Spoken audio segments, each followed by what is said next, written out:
While they conversed, the wayfinder came near, leading the shades of suitors overthrown by Lord Odysseus. The two souls of heroes advanced together, scrutinizing these.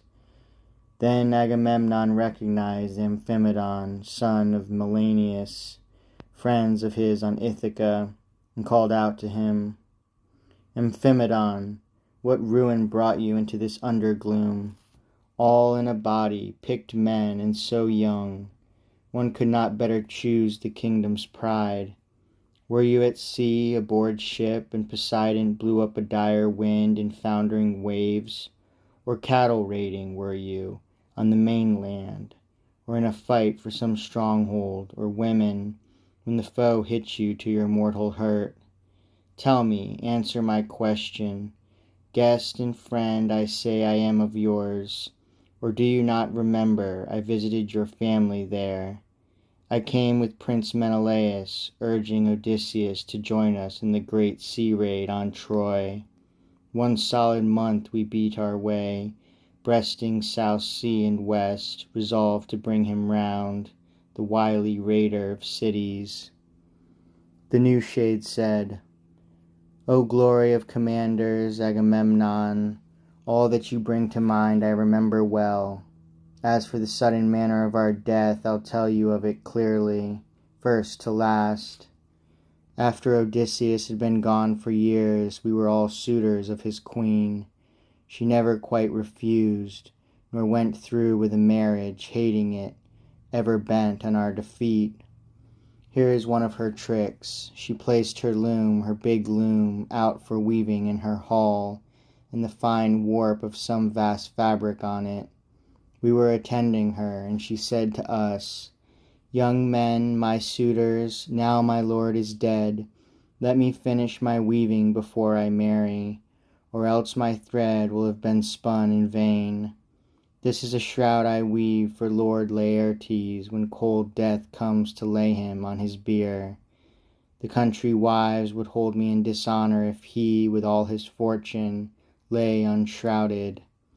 We had men's hearts, she touched them, and we agreed. So every day she wove on the great loom, but every night by torchlight she unwove it, and so for 3 years she deceived the Achaeans.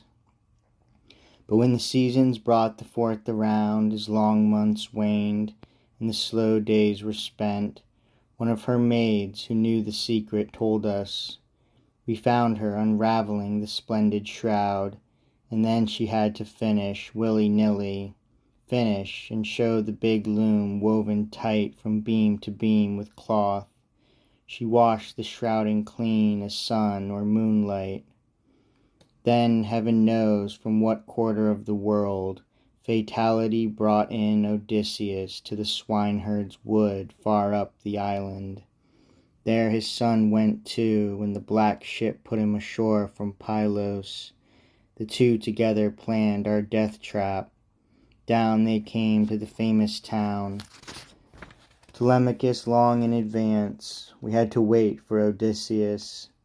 The swineherd led him to the manor, later in rags like a foul beggar, old and broken, propped on a stick.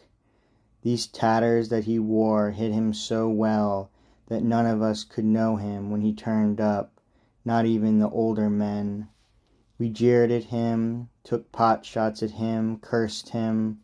Daylight and evening in his own great hall he bore it, patient as a stone. That night the mind of Zeus beyond the storm cloud stirred him, with Telemachus at hand, to shift his arms from Megaron to storage room and lock it. Then he assigned his wife her part. Next day she brought his bow and iron axe heads out to make a contest. Contest there was none. That move doomed us to slaughter. Not a man could bend the stiff bow to his will or string it, until it reached Odysseus. We shouted, Keep the royal bow from the beggar's hands, no matter how he begs. Only Telemachus would not be denied. So the great soldier took his bow and bent it for the bowstring effortlessly. He drilled the axe heads clean, sprang, and decanted arrows on the door-sill, glared and drew again.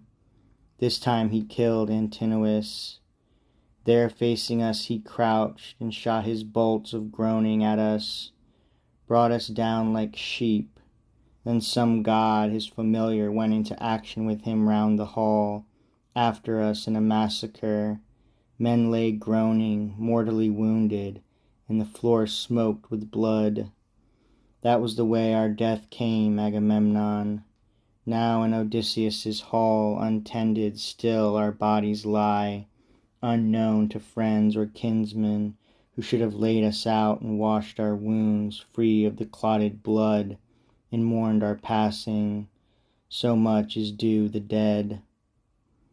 But Agamemnon's tall shade, when he heard this, cried aloud, O fortunate Odysseus, master mariner and soldier, blessed son of old Laertes, the girl you brought home made a valiant wife, true to her husband's honor and her own, Penelope, Icarios' faithful daughter.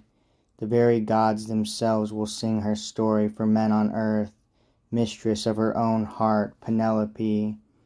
Tyndareus' daughter waited too, how differently.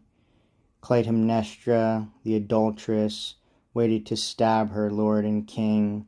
That song will be forever hateful, a bad name she gave to womankind, even the best. These were the things they said to one another, under the rim of earth where death is lord.